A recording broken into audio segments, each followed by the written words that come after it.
Miss Lynn, alam mo, kanina yung pinanood nating almuseri, may pinagtatalunan naman yung magkapatid na yan. Lagi sila nagtatalo, no? Palaging intense yung eksena ng dalawa eh. Oo nga, ang aga-aga, intense ka agad ang eksena sa nag-iisang live teleserye sa umaga. Nako, tingnan nga natin. Ito yung dalawa, oh. May picture sa gilid ko. Ang magkapatid. Unang Hirit presents Almuseri.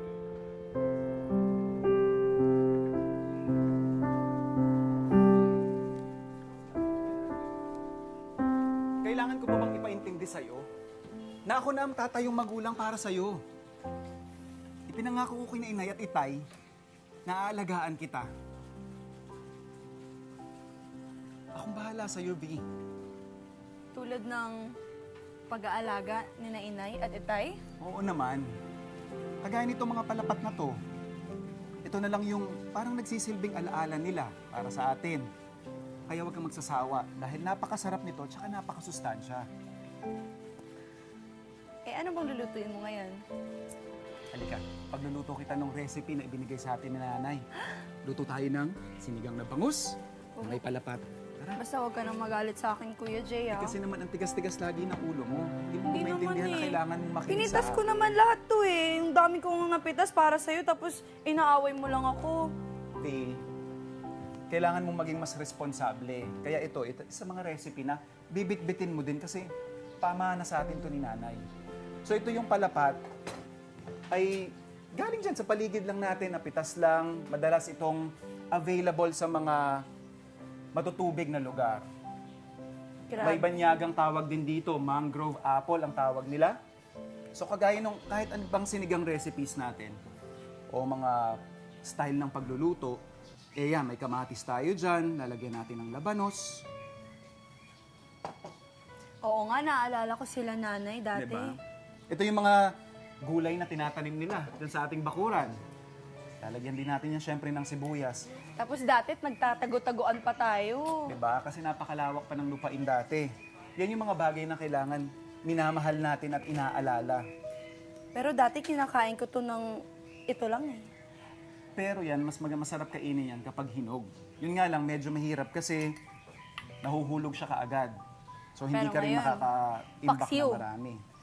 Gagawa tayo ng bali sinigang kasi papaasimin sinigang. natin siya. Ito, may bangus tayong nakuha dito mismo. Sa paligid lang din natin nakuha. Lagyan din natin ng hipon kung pwede. Okay? Tapos, pag gagamit ka ng palapat, ito yung tinuro ni nanay na technique sa atin. Kailangan mo itong dikdikin para lumabas yung katas. Ayan o, medyo may katigasan ito. Pero Kuya Jay, parang nag-iba po yung kulay niya. Oh, medyo tumamnay pero yan yung magiging itsura niya. Oh. Ayun. Yan yung balat. Sumuntik man? Ay, kinakain po ba to? Kinakain naman yan. Safe naman yan. So may asim. Hindi mo ba natatandaan? Lagi pinapakain sa atin ni nanay yan.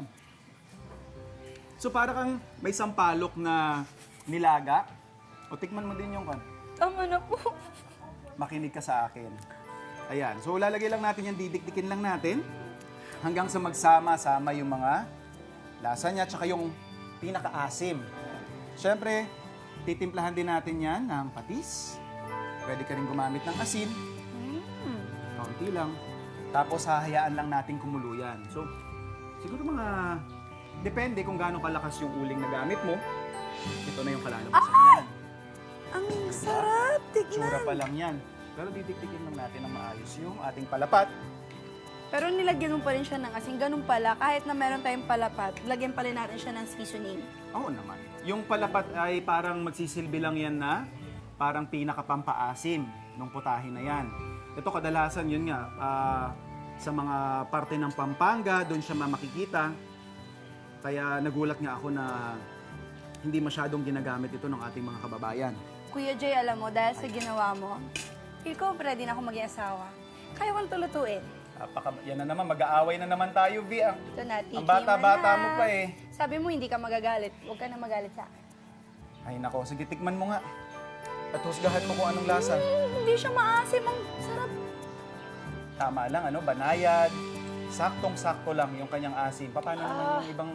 At saka kahit anong lamang dagat pwede mong gamitin dito. Pwede mo ring palitan ng karne yan. baka o kaya baboy, Ang pwedeng-pwede. sarap! Hindi na pala kailangan dagdagan yung mga asin at ano. Talagang sakto na tong tikiman na to. Ah! Ayan. Ang sarap! Naku, perfect na perfect sa breakfast, Kuya Jay. Pero, Kuya Jay, alam mo, dahil sa luto mo, naalala ko yung alaala ni nanay. Oo nga, lagi tayong sinusubaybayan ng ating mga magulang. Kahit nasaan sila, alam nating nakatingin sila sa atin. Siguro sobrang saya nila na nakita tayo na okay tayo ngayon, hindi tayo magkaaway kasi Nag-aaway. palagi kang galit eh. Pero sana masaya sila dun sa taas. Miss na miss na natin sila, no? Oo nga. Ang ganda! Alam mo, wala talagang hindi nagkakasundo kapag pagkain usapan. Oo naman. Di ba? Lahat ng magkakagalit pag sinama mo sa hapagkainan, nagiging kahit pa paano may peace during that time, Totoo. di At ba? saka nakakabusog tingnan, masarap tingnan.